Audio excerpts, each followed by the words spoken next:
حضرت علی شیر خدا، دنیا کیا جانے مولا علی کرم اللہ تعالی وجہہ الکریم، وہ شخصیت ہیں۔ او بھائی، کچھ لوگ جوانی گزار کے در رسول پہ آئے، کچھ بہاریں دیکھ کے آئے، کچھ بہاریں یہاں دیکھی، کچھ چڑھتی جوانی میں آئے۔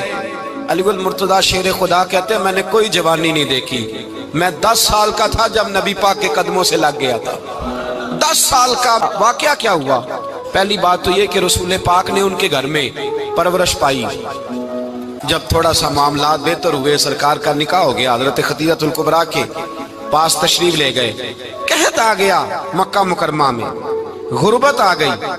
نبی پاک صلی اللہ علیہ وسلم اپنے چچا حضرت عباس کے پاس گئے، کہنے لگے غربت ہے، پریشانی کا عالم ہے، اور جناب ابو طالب پر بوجھ بڑا ہے، چلو چل کے ان کا بوجھ بٹائیں۔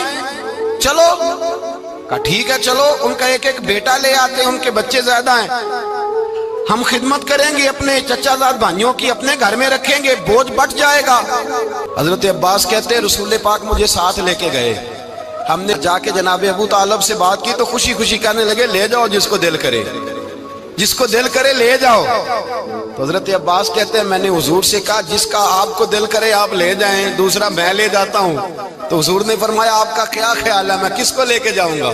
تو حضرت عباس کہنے لگے ساری دنیا کو پتا ہے آپ علی کو لے کے جائیں گے، یہ زمانہ جانتا ہے، بچپن کا پیارا۔ فرمایا ہمیں پتہ ہے آپ کس کو لے کے جائیں گے۔ روایت میں لفظ بڑے پیارے ہیں، اللہ کرے آپ کو لطف آئے اس بات کا، لفظ بڑے پیارے ہیں۔ حضرت علی کہتے ہیں میرا قد چھوٹا تھا اور میں بچہ تھا، ابھی 7-8 سال عمر تھی، اللہ کے رسول میرے صحن کے اندر گھٹنوں کے بل بیٹھ گئے اور فرمایا علی آجا یار سینے سے لگ جا۔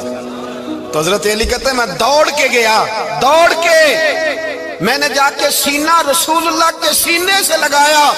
حضرت علی فرماتے ہیں یہ میرا مقام ہے، 8 سال کی عمر میں سینہ لگایا تھا، اور جب رسول اللہ کو قبر میں اتارا پھر بھی میرا ہی سینہ مصطفیٰ کے سینے سے لگا ہوا، میرا ہی سینہ لگا ہوا تھا حضور کے سینے۔